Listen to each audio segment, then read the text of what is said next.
Hello and welcome to this video on how to clean Epson printers. If your printouts look streaky or discoloured, it's probably due to a blocked printhead. This method works with dye, sublimation and edible ink. Pigment inks are much harder to clean, but it's worth trying if you caught the blockage early or if cleaning is a last resort. This method only works if your printer has the cartridges sat in the printhead. If the head is fed by tubes, such as the PX or Artisan 700 and 800 series, there's a non-return valve in the head which prevents the fluid from being injected, so you'll need to find a method specific to your model. There are a few things that can cause blockages. The most common is having the printer sat idle for over a week. If it's left plugged in, it'll clean itself, but without power the ink will dry out inside the head, particularly in hot weather. Air getting into the printhead can also cause problems because it prevents the printer from priming the ink. This can happen when the cartridges are changed, particularly if they're left out for a period of time.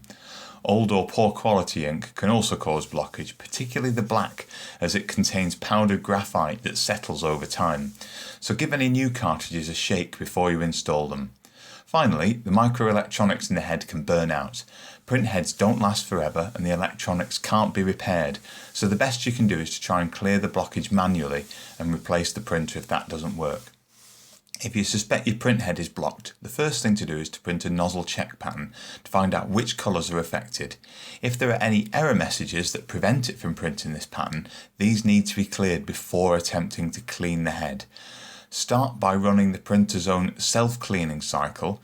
This clears most blockages, but if it hasn't worked after 3 attempts, then move on to the manual cleaning method I'm about to show you.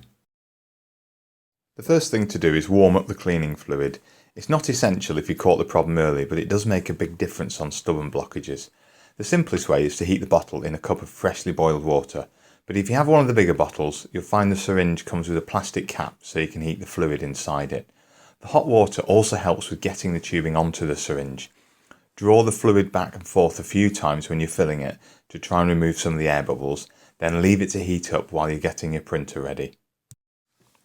Just while this finishes off, if you find you can't fix your printer and end up replacing it, then look at fitting a continuous ink supply system or CISS to the new one. They take about 20 minutes to fit and are a bit of a fiddle but save a lot of money on ink. They also protect the head from becoming blocked because the ink supply remains uninterrupted, so you don't get the problem of air or bad ink getting into the head. Whatever you end up doing, keep your printer powered on all the time so it can run its automatic head clean cycles and prevent itself from getting blocked. Open the lid and bring the printhead out as if you were changing a cartridge. If the ink doesn't need changing, you'll probably have to go through the printer manager on your computer to do this. Remove all of the cartridges and put them to one side, standing them the same way up as they were in the printer to avoid air getting in or ink leaking out. Wrap them in cling film if they're going to be left out for more than an hour. Cut a strip of blotting paper to size and slide underneath the head. Each strip will hold 2 millilitres of fluid, so paper towel is better if you're cleaning a few colours at the same time. If you want to use paper towel, you'll need to pull the head free of its movement lock. If it won't allow you to do this by hand, pull the power cord out when it's printing a document or test page, and you'll find the head moves freely. Interrupting the power runs a small risk of corrupting the printer's firmware, so only try it as a last resort. Once the head is mobile, slide it over the strip of paper towel. The more you can get under, the better, as you can also use it to rub ink off the underside of the head after cleaning. Connect the end of the tubing to the nozzle inside the printhead, then use gentle pressure to inject 1 milliliter of cleaning fluid. Repeat for any other colours that need cleaning. If the fluid won't inject, then use more pressure, but if you can't inject anything, then it's the end of the road for your printer, and you're best off replacing it rather than persisting. If you've caught the blockage early, remove the blotting paper, replace the cartridges and move on to the next stage. Otherwise, leave the cartridges out and let the fluid soak for anywhere between 10 minutes to 12 hours. After the fluid has had time to soak, inject another milliliter to clear any air that might have got into the head. Rub the head back and forth on the paper towel if you're using it, then remove whatever you've used to soak up the cleaning fluid. Notice the clear plastic encoding strip that the printer uses to track the position of the head. Make sure this remains clean or the printer won't be able to initialize.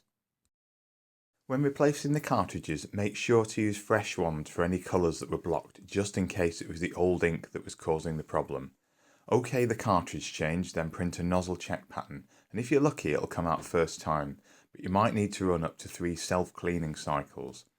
If any colours are missing, it's probably air in the printhead, so inject 1/2 ml into them and put the cartridges back in straight away.